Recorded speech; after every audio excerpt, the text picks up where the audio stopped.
Ladies and gentlemen, welcome to the Whatnots Captain's Log number 141. I'm super excited to be here. This is a special one for us. We have a special guest on the show. So let's get into introductions right away. My name is Kyle Springer, and I am joined, as always, by Melissa Wilkinson. Hello. And our special guest this week is writer and podcaster Paul Bay. Oh, welcome. Thanks for having me on. Nice to finally meet Zoom to Zoom, digital face to digital faces after all these years of you supporting the Black Tapes on your podcast. It's been a long time coming, for sure. Yeah, so back when we started the Whatnots, we recorded a few things to like find our footing, and we never really published it. But the very first podcast that we published out to the public was on the Black Tapes, which is something that you created.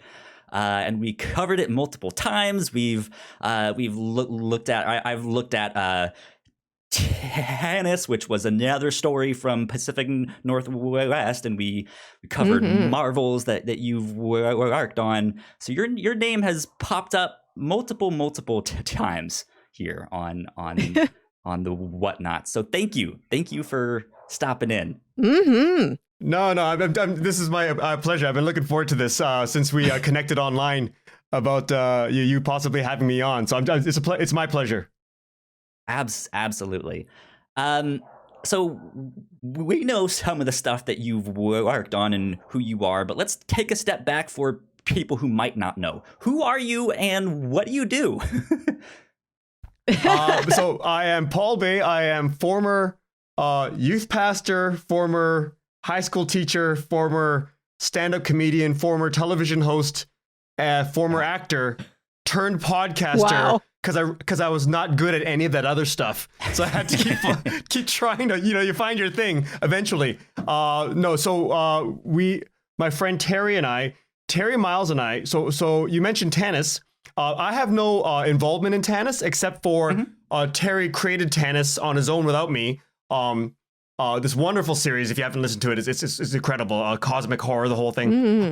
But he used one of the characters we made together, Nick Silver. In the tennis world, and he just made me an executive producer, which he didn't have to do, but it was nice of him. But it makes me look like I actually did something on the thing. The only thing that meant was in season 1, he let me listen to all the episodes before publishing, and that was it. Cool. Well, the first 2, and then after that, I would listen to it, and I would suggest things here and there. But that was it. But him and I became friends because he's a well-known indie film director here in Canada, especially on the West Coast. And I was acting in his first movie, very low-budget affair.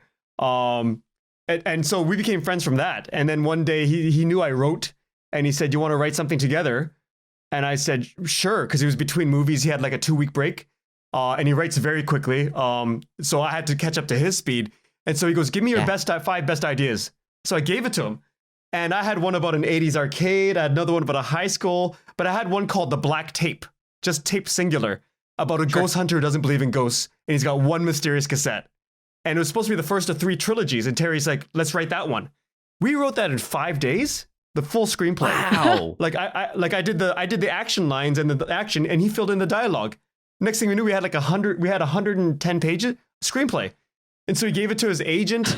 We were all excited about it, and then 2 years later, we realized, his agent's not taking it out. And so, at the end of 2014, things take a weird turn. I injured my back, and I say this: I was lucky to injure my back because Terry came to visit me at my house because he wanted to, just check up on the sick guy. And then he goes, we should still consider doing a podcast together. And I didn't want to, it's a lot of work, as you know, coming up with content to just talk off the cuff. For sure, yeah. So out of frustration, I just said, "Well, too bad we can't turn the Black Tapes into a podcast." And Terry's eyes lit up, and he's a film director. He's like, "Why not?" I'm like, "What do we do? He goes, "Yeah, we hire actors. We just do like a movie." And it didn't work at the time, but then all of a sudden we thought of Serial. I'm like, if we can insert a journalist who crosses journalistic boundaries and makes herself the center of the story, then we got something.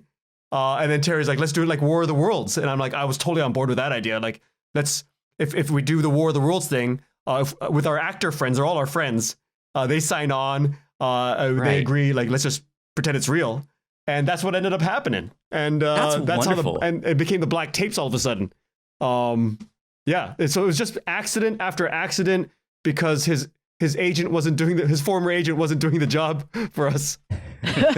and to be honest, reading that again, had his agent taken it out, it wouldn't have become anything. It was just Dr. Strand in the forest looking at this cabin mystery. What does it mean? Yeah. And it's like him looking for his the missing dead wife trope. We had that in there because it was going to lead to him going to Big Sur and looking up at this old nunnery. And it was scary. The screenplay was scary, but I've seen that version on screen several times. Interesting. A ghost hunter in the forest and that kind of thing. So what we ended up coming up with, I think, was a lot more compelling. What you guys stumbled on, really seemed to be kind of at the start of this big trend. Because you mentioned Serial, and that was like this investigative journalism, and then there was this big boom in fiction audio podcasts, and you guys seem to be right there at the start of like we're gonna have some riff on that formula there. So I like fake radio announcers, journalists. They've been there. Like Welcome to Night Vale's a fake, a small town journalist. Not journalist, but a small town radio show. But Terry was like, we should really hurry because with the advent of Serial, he was convinced someone was going to beat us to the punch. He goes, someone else is going to do this. I'm like, no way, man. Who's going to think of this? And so he's like, well, let's just hurry. So we did it as fast as we could. Got it out in May 2015. And I think just maybe 6 months later, Limetown came out, but they had been in production. Like I know now they were producing theirs the same time we were producing ours. Wow. Right? Yeah. I think theirs might have taken a little longer just because they had that helicopter sound they had to record. I don't know. I'm joking, but you know what I mean. Like they had other things to do, and it's. I know Bright Sessions came out right after that. This whole wave. Aaron Mahnke was making Lore at the same time, and he came out just a few months before us.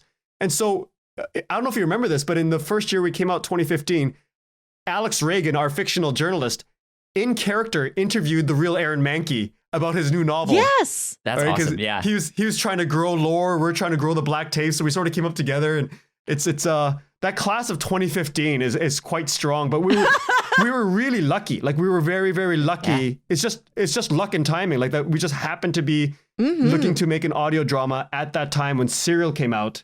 And and there weren't too many there was a ton of audio drama coming out of the, from the BBC, of course. There's a huge history of that. But in terms of in the podcast form, there wasn't too much yet of the journalists searching out a mystery.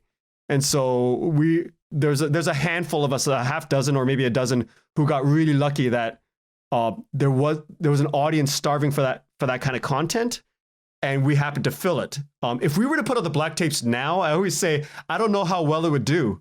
Like in terms of, because there's so much competition now. It'd be really, really difficult. And I know that because I put out the Big Loop 2 years ago, and it has just a fraction of the audience that the Black Tapes has. Interesting. Even though, so it's just a much more crowded field. So it's I just want to impress the point that we got very lucky with the timing. Fair enough. Yo, I'm curious. You mentioned you gave Terry your 5 best ideas. How did you come up with the idea for the Black Tape? Like what inspired you to write that down as like, this is one of my best ones here? So that story came when the Black Tape came out. Black Tapes came out. A bunch of my former students who I connect with on Facebook, when I was on Facebook a lot, they would DM me saying, "Hey, Mr. Bay, isn't these your stories from your classroom you used to tell us?" So when I taught for 12 years, and every Halloween I was notorious for this one event every Halloween called the Hour of Horror. And every Halloween I would make up a whole hour's worth of new horror stories. And it was a guarantee. Like, you come into my classroom, I'm going to scare the shit out of you. Even if you're like a cynical grade 12 cool kid, I'm gonna make sure you don't sleep this weekend. That's awesome. Because you'll be thinking about this. So they'd all come in like challenging me, like, I dare you, right? And I'd still pull it off. Like the school was Templeton. I remember the high school was Templeton. If you went to their Facebook group when it started, there was a rumor that Templeton was haunted, especially the third girls' bathroom. They said, there's in the third stall at 3:15 exactly, you see this certain shadow. And then one of my former students, Julia, says, no, LOL, Mr. Bay made that up. I was there when he made up that story about that kid who died in that third floor bathroom. Why would Mr. Bay know about the third floor girls' bathroom? Think about it. And then someone else is like, no, my mom's brought out the news clipping of the murder, which I made up. I printed it, I made it up. Like, it's just, so. Oh, wow. So everyone thinks these stories I made up are real. And anyways, so one Halloween, I was having trouble with this one class because some of those kids I'd taught twice previously. So they were onto all my tricks, my narrative tricks, Sure. and my sleight of hand, right? So I came in and wheeled in the VCR and the TV, and I had a black VHS tape. I go, hey guys, I'm not going to scare you this year, but I do want your help. My friend in the States, he's a paranormal researcher, and I always pretend I don't believe it. I go, he's out there, but he's got these cases that he can't solve. So let's put it in. Maybe we'll watch these cases. They're really scary. I gotta warn you, they're really scary. And you guys can help. He knows I teach a gifted class, so you guys can help. And you can feel the kids just getting really amped up. And then they see this fuzzy screen, and then I hit pause. I'm like, oh, before I play, let me say this. And I tell a story, and it led to story after story. And I kept pressing play, and it was like 45 minutes of me almost starting that video. And then at the 50 minutes of me telling scary stories as we're about to do this, because I'd make up stories like, oh, by the way, this guy and I went camping once, and you ever hear about the Sasquatch? And something was throwing rocks into the pond, into the lake while we're fishing. We're like, what the hell is that? Then we hear a whale, and you can see this students like really tensing up. Anyways, I pressed play, and it just said Happy Halloween, and that was the black tape. Amazing. And then so I wrote it down saying, Ghost Hunter doesn't believe in ghosts. Collection of black tapes, right? And you'll solve them one every movie.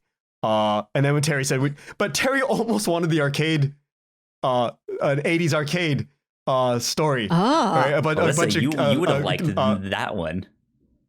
Yeah, it's like it's not even scary. It's just a bunch of guys finding love and their status in an arcade, right? As teenagers in the 80s.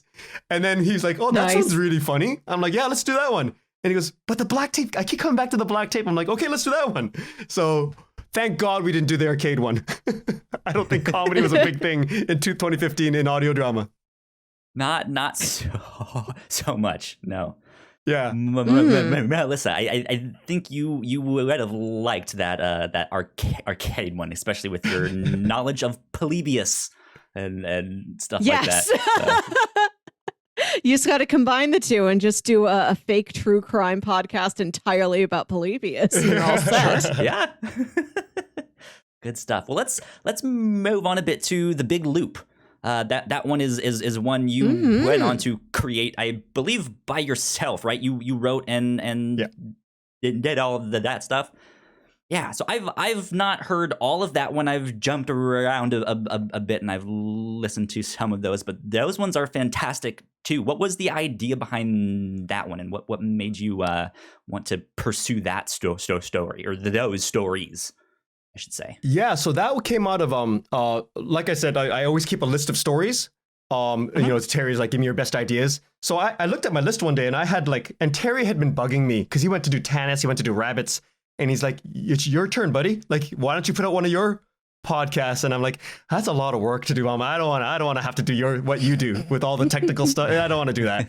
I just want to write. And then one day I noticed I had 72 story ideas. I'm like, what am I going to do with these? And I've been bitten to the punch so many times coming up with a script idea and then seeing it come out in the theater. I'm like, you know what? I should probably do what Terry says and do an anthology. He didn't say do an anthology, but I thought maybe I could do an anthology and get all my ideas out there.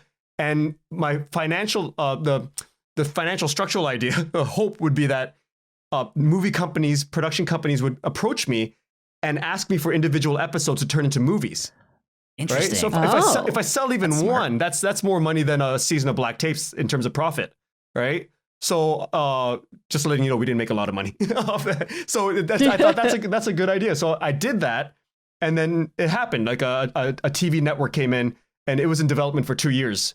Certain stories, and it's back to me now. We'll see what's happening to it, but yeah, it worked out. So that was the idea behind that, just to get my stories out there, and you always hear this all the time these days: create IP, right? But I wanted to create and own something that people wanted. And I was very lucky for that to work out. Do you have a story in the Big Loop that you are particularly proud of, and be like, man, if you guys should listen to any of them, check this one out? Oh God, I mean, I think they're all your children, right? They're all like, I love them all. Yeah. Yeah. I think the one I'm most proud of might be All God's Children. Because it's the one where it's the one where I had trouble explaining. I would never be able to explain it, but it's as a former pastor, as a former Christian, I'd always wanted to tell that story of how I left faith, went through this valley of darkness, and then came out the other end very, very bitter and angry about my Christianity, but then went through another valley of death and darkness and healing. And now I could look back and say, oh, you know what? That was a very valuable thing. And I could see why it's valuable to people. And I wish I could say sorry to all my Christian friends who I probably insulted every single one of them at least a dozen times when I became through my atheist phase. Because they would reach out. Of course, I was a big Christian. So when I left, they all tried to bring me back to the faith. And I didn't react very well to that. So sort of like my way of telling my friends and the people around me, I'm not that way anymore. I understand why this is important to you. And it's ambiguous, right? But I understand why faith is valuable. Yeah. But also I want to explain how it looks from my end. So, that story about a man whose life is falling apart is the story of Job. But I also want to mix a Cthulhu imagery and mythology with the baby octopus squid lethal monster baby, right? And how absurd it can be, this life sometimes, and what it's like for us to love somebody and have passion for something in this absurdity.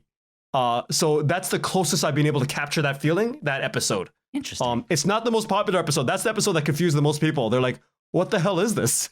He's born, then there's an Elon Musk figure trying to figure out an octopus thing, a bodysuit, and it's all about his faith. It's a guy talking about his faith and how he believes in God at the end.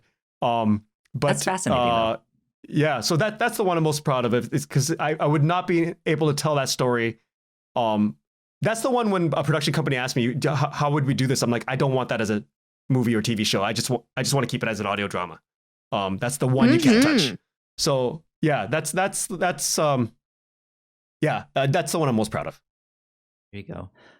Melissa. Nice. Did you Yes. I know you've also been checking out some of the big loop. What were the ones that stood out to you? Oh, the one about, is it the Cassini space mission? Yeah. Where it's one woman left alive and the AI is trying to cheer her up. Yeah. That's very touching. It's funny. I've really enjoyed the Big Loop, the ones I've listened to so far. They're toned very well. Like they've got a little humor to them, just enough eeriness and sadness, and there's a lot packed in there. I really appreciate it. Oh, thank you. That one's called You. And if I could redo that one again, I would take myself out of it. Like in season 1, you notice the narrators, I called myself Michael Kim because I wanted to, remove myself. But in season 2, I just say Paul Bay, right? Because my agent was like, "Why do you do that?" I'm like, "I don't know. I didn't want to be involved." But he was like, "Everyone knows it's you." I'm like, "That's true." So I just changed it back to Paul Bay, and I'm too lazy to change the intro with the Michael Kim stuff. But that one, I wish I had not done I was still in that This American Life mode where I was trying to imitate them and inserting the interviewer in it. Where in season 2, it's just all the other person. I think I would have focused that. But that story came out of a thing where I was sitting next to my wife. I think we were a few years into our relationship, and I realized, wow, I actually healed. I used to be married previously, divorced, went through a very bitter phase again. And I realized, oh, wow, I'm happy again. Like one day I just realized, oh my God, I'm not the divorced healing guy. I'm actually another happier person. I'm happier than I ever thought I'd be. This sucks because we're gonna die one day and I'm gonna lose all this. So my thought went immediately to that. And so I was trying to capture that thing of what it feels like to just love someone incredibly with all your being, and then knowing one day we lose it all. Like this meant nothing. Like we lose it all. We're here for a moment, then we lose it. And it sounds awful when I say it that way. So I thought it's better to dramatize it because it's more of a feeling. All right. I don't like philosophizing on that or hearing philosophy or reading philosophy on that anymore. It's more like just trying to convey a feeling, and then knowing that other people feel that same thing it's a comfort in itself, right? So, yeah. Yes. Yeah. As so it's great to hear that. Thank you. As an art student, yeah, that's something that I connect with too, because it's like I can make stuff and I can have my own ideas and stuff of what I want to convey, but people will put their own meanings in things and connect to it in their own way. So if you can just like lead them to like, hey, it's going to be something over there, and you'll connect to some feeling on that side, then it's like, hey, if they made it in that direction, then you made something successful. So yeah. Yeah, thank you. Yeah, I remember someone telling me, or maybe I read it, but something about like an artist doesn't talk about the truth or doesn't show you the truth. It just leads you the way to a way of looking at something, a way of looking at an aspect of truth. And I always thought that's an interesting way to like. I don't know if that's true or not, or how wise that is, but for storytelling, that's effective, I think. Yeah. One thing that that I appreciate about the big loop is that all of these story, or most of them, have some like supernatural or magical realism or sci-fi something in there, but that's not really what those stories are about. They are more these like more emotional human stories, which I think makes them really, really powerful. So. Well, thanks, great Kyle. work, yeah. Thanks. Great work indeed. And now for a quick word from our sponsors, and our sponsors would be us here at The Whatnauts. If you guys did not know, we have multiple podcasts here at The Whatnauts. You guys can find out more information on our website, which is thewhatnauts.com, as well as your favorite podcasting platform of choice. Just type in The Whatnauts and all of our shows will pop up right there. If you like what we do, patreon.com/thewhatnauts is where you can support us for as little as $1 a month.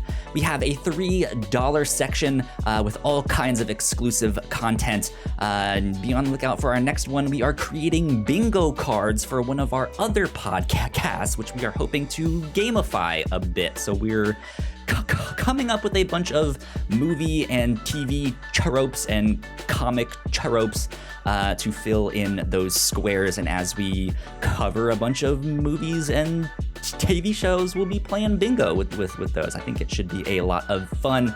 And a big shout out to our Patreon supporters at the $5 tier and above. So thank you to Sam and thank you, Greg Miller. We appreciate it a lot. And it has been wonderful that you guys support us. So thank you. Last but not least, we do some live streams on Twitch at twitch.tv/thewhatnauts. We are usually there each Wednesday night, Friday night, and Sunday afternoon. So be on the lookout for all of that. You guys can subscribe to our channel there. But if you have Amazon Prime, you also have Twitch Prime.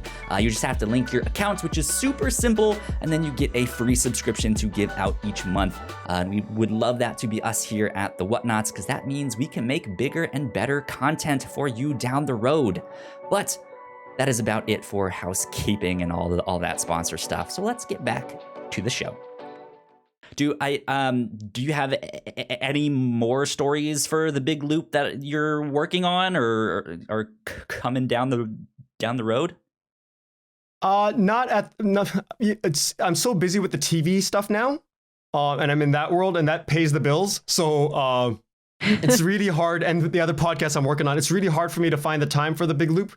And I think I have enough stories out. I have 12 stories out right now. Well, 13 because I don't know if you listened to. I put out another episode this past February as part of London Fashion Week. It's the first audio drama to be as part of a runway show. And so that was really exciting to put out another Big Loop episode, a mini episode. But I don't see myself putting out any more Big Loop unless I'm suddenly like I always hope to put out a Valentine's one and a Christmas one. Right? I just don't have the time for it right now. But I've always wanted to do a Christmas thing. It's in me, but I just don't have the time right now. That's fair. That's a great place to have it, to have that open-ended anthology option that you can pick up and return to just whenever the idea is ready for that. Yeah, that's what's great about anthologies, right? If I have another 6 ideas, boom, I get it done, right? It's so easy to do. Well, easy compared to like TV, which takes forever. For sure. Well, before we get into the TV stuff, we also have to ask about Marvels. Because we're big Marvel fans here at the Whatnots. We just got done watching Falcon and the Winter Soldier and all of that stuff, and that was a wonderful show. So how did that deal come about, and what was it like working with Marvel in that capacity? I gotta really give it to there's a gentleman named Harry Go from Marvel and his team. They really thought, well, we want to tell an audio drama of the Kurt Busiek, Alex Ross classic Marvels, that series. Yeah. And they go, it's impressionistic. It's less about the heroes, it's more about the people. So who are we going to go to? And they asked around and they asked people, who are the serious independent audio creators? Who are the ones that can do it? And that's how they got Lauren Shippen, Misha Stanton, and me together. It's an all-star cast. They asked us, right? I think there were other people in the mix, and they asked us to pitch ideas. So we all pitched our different takes on it. My take, I guess I'm allowed to say this. My take was about the guy, the lead characters going through a divorce and losing hope. Oh. And then Galactus shows up, which becomes like a god metaphor. Right? Like, so it's about me. Sure. I wrote myself into the series, right? Which is not what Marvels is about, but I thought, well, it comes a point where you're like, I could tell that story, but other people could tell that original story better than me. All right. Sure. But I could tell my story better than anyone else. So that's what I did. I pitched my story and like sort of shaped the Marvel universe around me. But Lauren Shippen came up with the best idea. Like she just, hers is just fantastic. So I read hers. I was like, yeah, you guys made the right choice. That's awesome. So they hired her, and when they called me, they said, thanks, Paul, because we got to the finals. Misha, Lauren, and me, and they said, thanks, but we're gonna give it to Lauren. I'm like, you made the great choice. Don't worry. Yeah, that's fine. Thanks for giving me a chance. And they said, but would you like to direct? And I said, no, because there are better directors than me. They go, well, no, you got a good. Anyways, I tried to talk myself out of it, and I said, I'm not a good director. I'm not. I'm just. I don't. I because in the Big Loop, a lot of people self-directed. Right, Melissa, the episode I wasn't even in the room. Lauren Shippen directed it. Right? She directed the Bright Sessions actors. And so I told them that. And they said, who directed Eye of the Lord? I go, well, that was self-directed. They go, no, but who shaped the whole thing? Like who, I go, well, that was a sound guy. Like I go, no, who designed who put it together? I'm like, oh, that was me. Right? And they go, that was your vision. I go, yeah. They go, that's what a director does. It's their vision. I'm like, oh, okay. Okay. Well, I guess I could do that. And it was really funny. And it turned out, because I don't like to micromanage people. That's why I thought directing, telling an actor this or that. And turned out it wasn't that at all. It was just a lot of fun. Sure. All the work came in casting for me. Not the like, okay, one more time, but this time with more jazz, right? Like, yeah. More jazz hands, Method Man. Can you imagine that? So yeah, just it was fantastic. It was a great environment. But it was also great because I got to work with Misha. Like Misha was in the sound booth behind me all the time, so I knew if I screwed up, well, Misha's got it. Misha knows how to direct too. Sure. And then Misha would go in my ear. Can we try a take like this? Because they're listening for sound, and also they have an idea of story beats, right? Yeah. So I'm like, oh, yeah, and we had Lauren's incredible script to go off of. So it was like I could do no wrong with the talent. They set me up to succeed in the direction field. Go.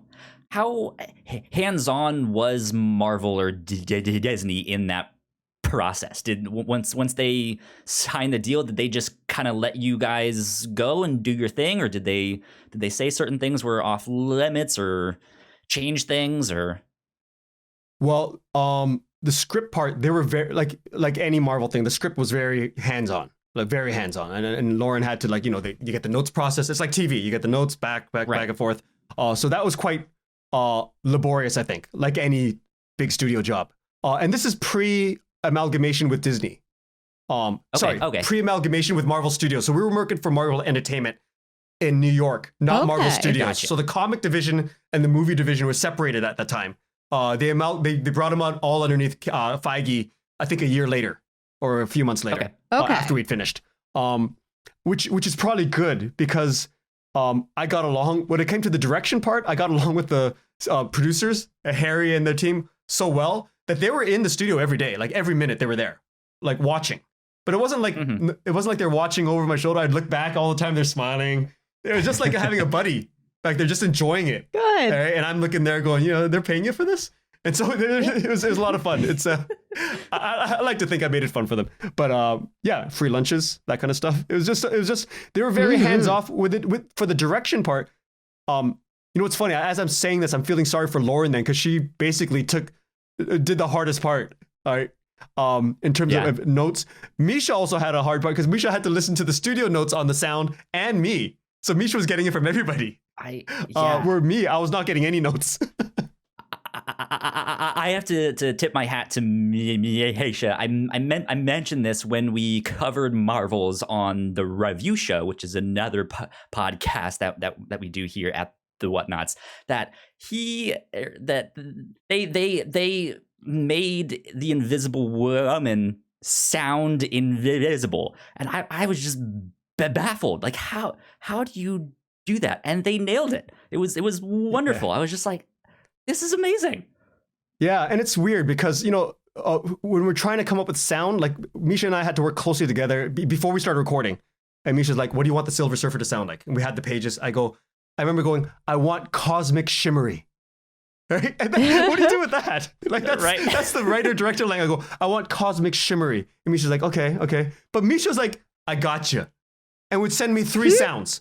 Zoom, and I'm like, Can we get more sparkle at the end? Like, I want the feeling of jazz hands all over me. Exactly, more jazz, more jazzy, and then and they did it. It never took a long time. Galactus, I said I want it to feel like ominous, more ominous, as if and then someone had the idea. I can't remember who. One of the producers had the idea of let's have Galactus speak in 11 languages.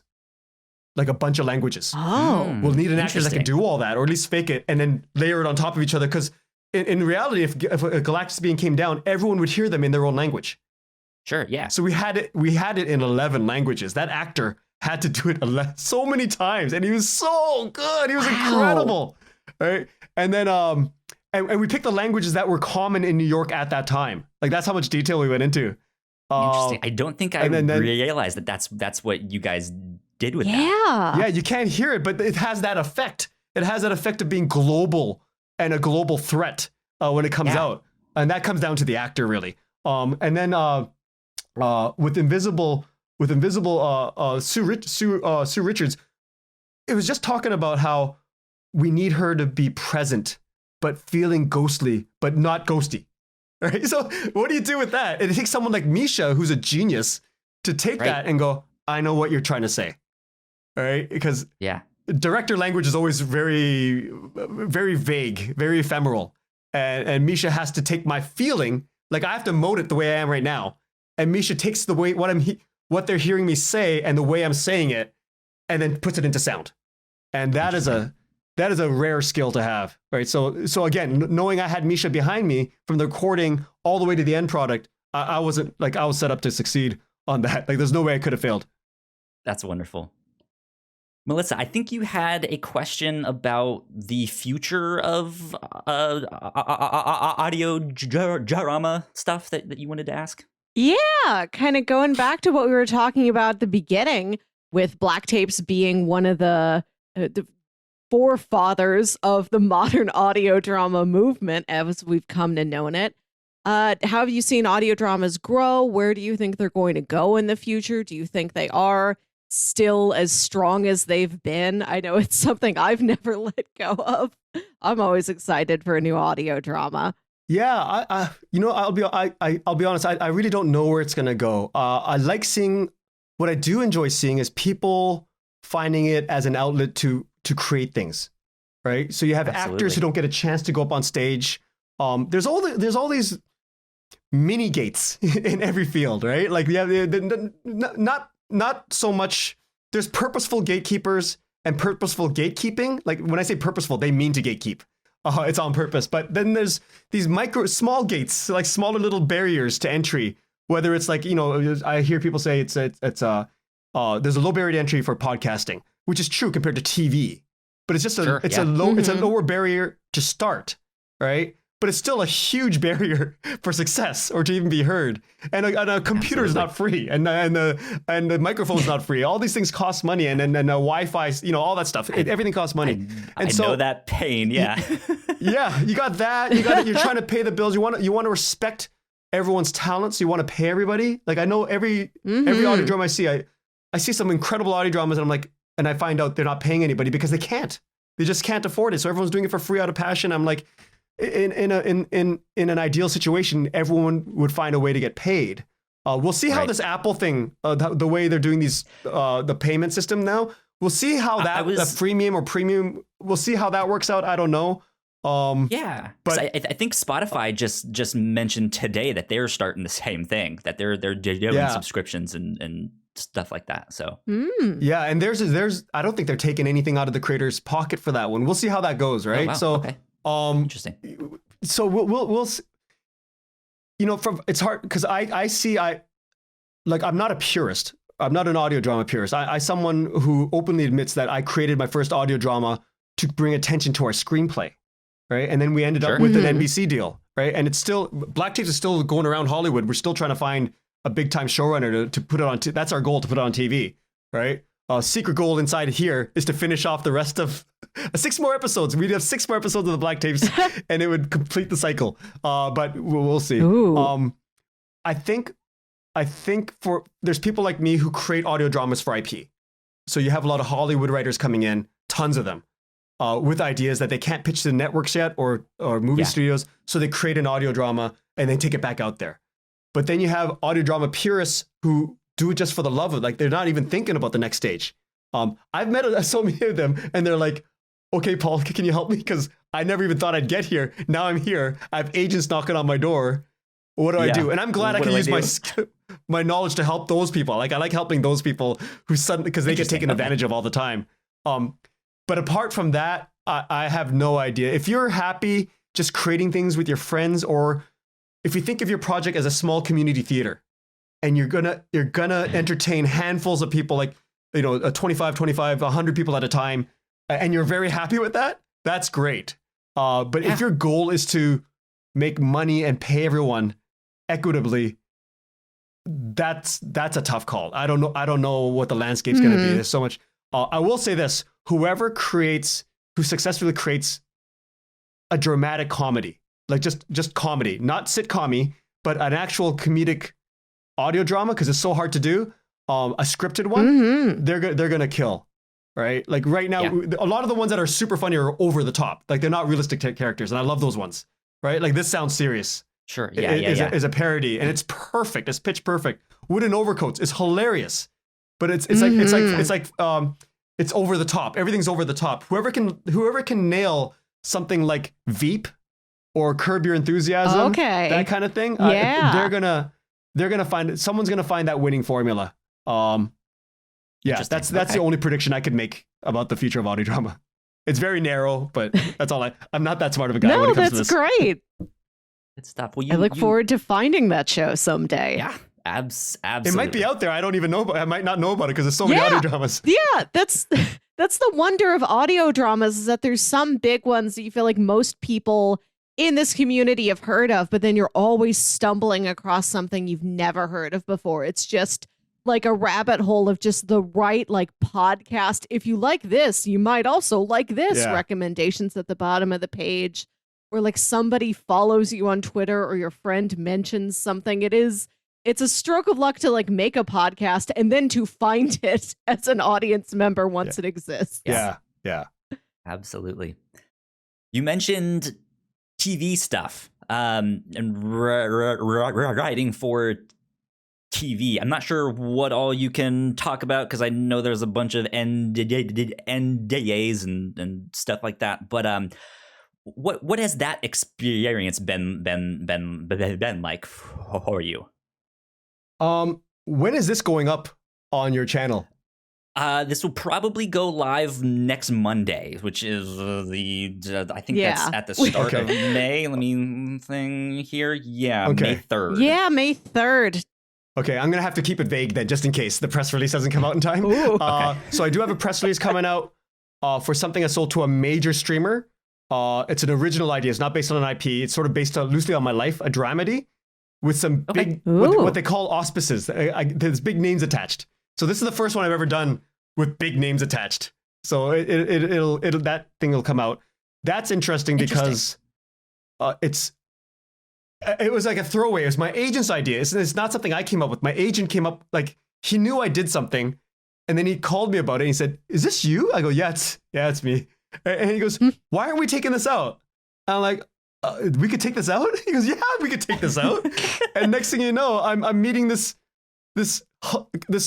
famous comedic actor that I highly respect, and we're on FaceTime with each other for 3 hours. Amazing. Talking about his life and my life. We connected. Next thing we know, I get my agency, ICM, they go, "Yeah, he wants to do it with you. Let's do it." Then we take it out around town. I'm meeting all these, it's when you ask about what's it like, I feel like that, you see those old Hollywood movies where the guy from a small town goes to Hollywood and gets taken advantage of because all the I feel like that, except I'm lucky to not have been taken advantage of yet, but I'm still wide-eyed. And during COVID, the pandemic, all the Hollywood people who live down there and are used to it, they're all like, "Thank God we don't have to drive around LA and go to the in-person meetings anymore." But I guess if I lived down there, I'd think the same thing, but I loved going down there. I got to walk into like every office. Like I was at HBO looking at the big posters. I took a photo and then I got yelled at by the security guard, and my manager's looking at me like, what are you? I'm like, "Oh, sorry." I go into NBC, look at the Tony Awards and all that kind of stuff. I go into AMC and all these places, and I'm like, and Hulu and Amazon and Netflix, and I'm like, "Wow, look at this." And Netflix, they had free food. I'm like, "Jesus Christ." I'm like piling it on. Wow. So I felt like such a small town guy in that. And it's because Hollywood is mythical, but I like being part of that story. Right. So I'll probably get tired of that part, but right now I'm enjoying that part. Pre-pandemic. Right. So that part I enjoyed. And then doing this pitching where I go around, as I was saying, meeting these producers and people that respect their work. I respect their work so much, and then I get to pitch them my idea, and then having one of them in the one of the producers in the room said, I want it now," and so I had to cancel the rest of my meetings and say, which was awesome. And I hadn't had that feeling since the black tapes, so we sold it in the room. The black tapes, and we sold it to NBC. I was late. Luckily, we had a showrunner who's in charge, Matt Arnold, who's done shows before, has a good relationship with them. We're supposed to meet in an office at Universal Studios. It's called 10 Universal Studio. My Uber driver dropped me off at Universal Studios, the theme park. So I'm wandering around the theme park looking for the office for this pitch meeting. And then I'm going up to security guards. Number 10 around here. You guys, I was lined up at the info booth, waiting my turn with all these kids and adults looking for Harry Potter or whatever. And I go up and I'm like, "Hey, do you know where this meeting is?" I go, "I'm meeting some people there." They go, "About what?" I go, "I'm pitching my show, The Black Tapes, to NBC." They go, "What?" I go, "We don't know." And so I walked into every tall building I saw because they've called me. They're like, "Where are you?" And they go, "We're in the tall building." I'm like, "Okay, I'll look." And then when they figure it out, oh my God, the Canadian is so lost. The Canadian is up the hill and they're at the bottom of the hill. So I had to run down. I ran. Thank God I'm a runner, but I ran. I showed up, in the LA heat, I showed up sweaty mid-pitch. Like Matt was already pitching. I missed the intros. I should have sat next to him, sweating buckets. That's a great story. Then we did the Q&A. I was able to, by that point, have like thank God the water was there, and by the Q&A, that's my specialty. And then at the end, they applauded. They applauded Matt, not me. And then they go, "All right, that's a sale," and we just sat there because we had pitched like you got to understand, we pitched everybody. When I mentioned those places, HBO, AMC, Netflix, NBC, ABC, every place. What they say is thank you, and then we leave. Yeah. Here's we are at NBC, and they go, well, yeah, we'll take it. And we're like, was that a sale? They go, yes. And we're about to leave, and they go, one more time, can we hear? We just sold it in the room. They go, yes, you sold it in the room. Go celebrate. We're like, and then our agents Amazing. like hitting us, like, shut up. And we got up, got into the hallway, they closed the door, and we quietly just hugged each other and bounced down the hallway like this. Because we sold it. But so those little things. So I hadn't done that since the Black Tapes years prior. And so now, last September is when I sold this, I guess. Last September, I sold it in the room to this production company. So that's the comedy. And now I have I had a podcast, a new horror one. It was going to be my next horror series. Set. All I could say is it's set in the early 80s. And it's really scary. It's really disturbing. And I sold it to major arcade vibes in this one. It's not that. It's about politics and stuff like that. But it's pretty cool. I'm very proud of this idea. Scary stuff. And then I sold it to a podcast production company. And as we're doing the negotiations, I was pitching another idea to a very well-known TV network. And then they said no to my idea. I came close. But then my agent told them, Paul has this other idea that he just sold as a podcast. And then they let me pitch it, and they go, "Yeah, we want it." And so we took it back from the podcast company because I didn't need to create it anymore as a podcast, as an IP. Like now it's just a TV series. And thank God they took a long time making the negotiation. Also, I had to do the podcast first, and then this. So yeah, I'm writing that right now. Like as we speak, that's what I'm in development on, the horror. Okay. And the comedy I start pretty soon. So it's been a ton of fun. And the guy I'm doing this one with, the horror, that's exciting. Yeah. He's my manager. His name is Guyman Cassidy. He used to be the manager for the guys who ran Game of Thrones. He was the manager for the guys who created The Terror. So he's helped start a lot of shows. Wonderful, yeah. With the Game of Thrones guys, Benioff and Weiss, they didn't have a ton of experience going in, sure. and that's me. So my manager's very good at taking people like us and showing us the ropes. Like he's helping me with my pilot, and he's got a way of making his ideas sound like mine. Like he'll throw out an idea. Can this be scarier? And then I'm come up and I say something. He goes, "You know what, Paul? Your idea to make this scary is perfect." And I'm like, "That was your idea, man." So he's one of those guys that's very good. Like, he's so good at his job. So awesome. I feel like I'm in a situation where I'm set up for success on these things. Knock on wood. I know it's a lottery out there. It's there's a lot of great ideas that get passed on for whatever reason. It's very subjective. Who gets chosen to get on TV? But it's fun being in the game, in the conversation. For sure. Awesome. We are almost running out of time. So, Melissa, do you have one or two more things so we can wrap it up here? Are there any favorite podcasts you've been listening to, audio dramas or not? What are your recommendations? There's a relatively new one. I think I'm saying it right. Temujin. It's an all Asian cast, and it's like a fantasy type of. It's the sound design's incredible. It's the acting, everything. I think because of that type of world, that's that specific. I haven't heard too much of, so it's refreshing to me. To my ears anyways. And apart from that, I'm almost ashamed to say I haven't been listening to too much audio drama. I've been working so hard on the TV side. I've been listening just to writing podcasts. All right, like Screaming into the Hollywood Abyss, where well-known showrunners tell you about their biggest failures and what they've learned from it, and it's very inspirational. Wow. That kind of stuff. Yeah, and I've been listening to the Ajima show because it's two Korean people. Two queer Korean people talking about being Korean in America, and they're very funny. They're hilarious. They're two comedians, and so I just find that on weekends to be very refreshing. It feeds my soul. That's wonderful. Wonderful stuff. Good. Do you have things outside of podcasts, like TV shows or movies you've enjoyed recently that have stuck with you? So my wife and I last night we just planned to watch For All Mankind, this television series Yes. on Apple TV. That was the plan. We ended up on episode 4 late into the night. I don't like going late into the night, but it was that good. And I only watched it because all these TV writers were talking about how great the ending of season 2 was, that they stuck the landing.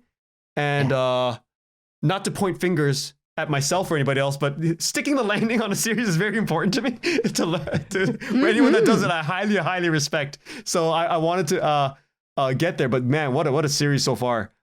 Interesting. That one, okay. and I just binged Shadow and Bone. I've That heard one of it. on I don't Netflix. know what that is though. Sorry? I've heard people mentioning it, but I'm not familiar. It's from Eric Heiserer, who I think he won an Academy Award or at least a nomination for his movie Arrival. Veteran screenwriter. He's got so much stuff under his belt. So he's doing this one, and he's adapted a series of novels. But I think what he did was he amalgamated the author's 2 different novel series. One involving the Crows, one involving the Shadow and Bone. I think that's how I don't know the books at all. I might be mangling it up, but it involved 2 different universes and mashing it together. And I don't know what the books are like, but the result is masterful. It's a lesson in storytelling. I think they didn't have the budget for big stars, so it was all on the casting. And I don't know who the casting director was, but holy crap, it's probably the best casting I've seen on a TV series since Game of Thrones. You know when someone shows up on the screen on Game of Thrones and you're like, that's not an actor, that's that person. Every single person on that screen is that person. That's Shadow and Bone. Every single person. I don't see actors. It's weird going to their Instagram and seeing the actors. That's so cool. cool. It shocks.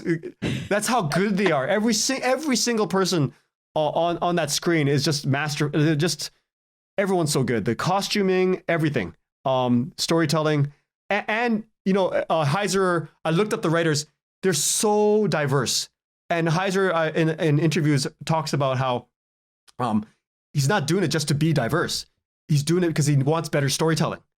And so he would lean on certain. He had one writer, I forget her name, but I think she's half Asian, just like the lead character. So whenever he had something about her, he had to go to her and say, "You write that now. Like, you tell us what it is like to be in that skin, growing up in this place where you're bullied for certain reasons."